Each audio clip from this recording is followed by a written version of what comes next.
va aborder la posture de la montagne, Parvatasana.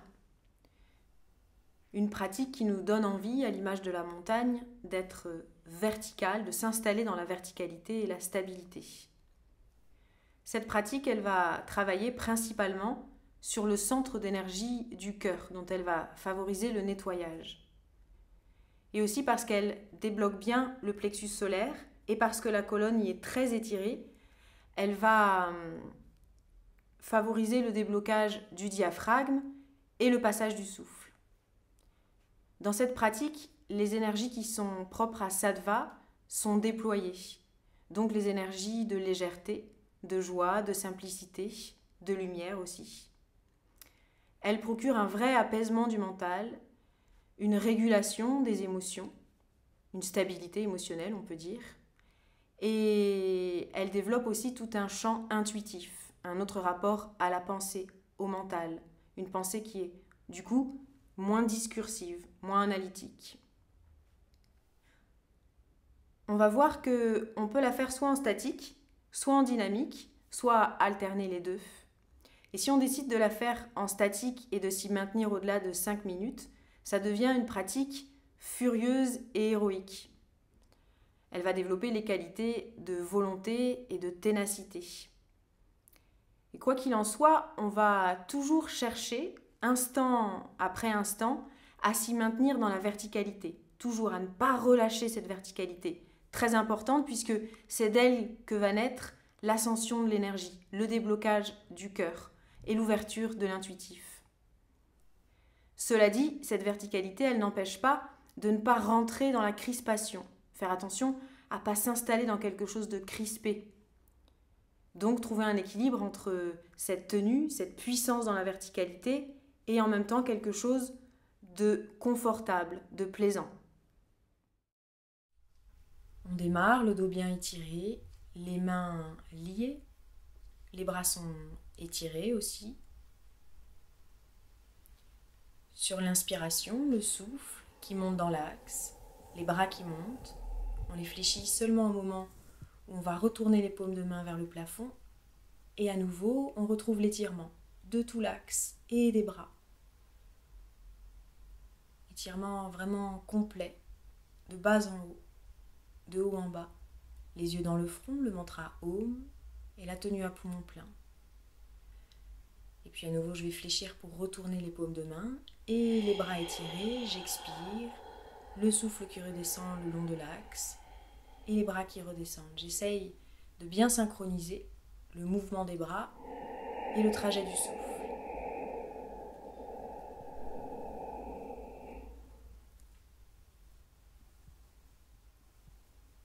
Pendant le plein, l'étirement est intense. On a les yeux dans le front. La base est tenue.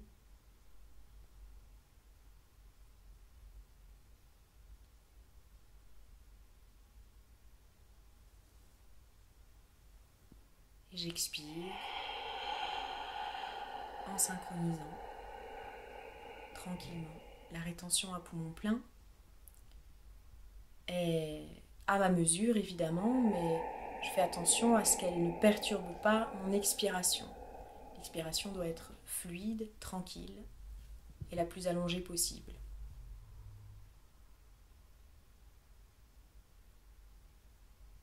Mula Bandha, la base, est contractée et le reste, si possible, tout du long de la pratique.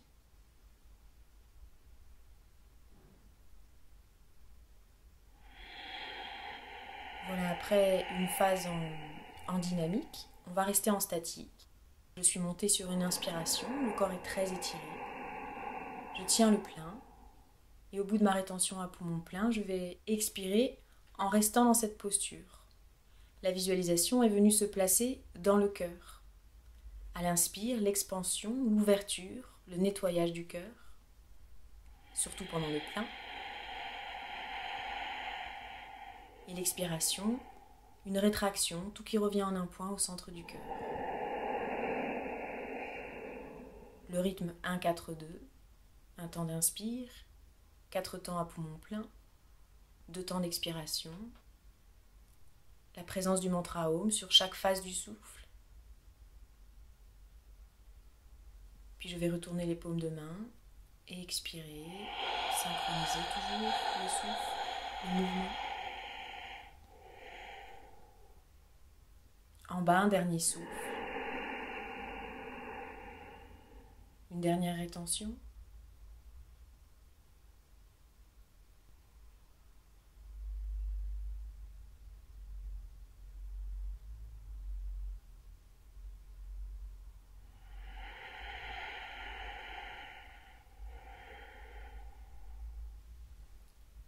Et je vais relâcher. On laisse aller le souffle, les mains sur les genoux. On devient spectateur, spectatrice, on observe. Le nettoyage du cœur, l'espace, la lumière, l'apaisement.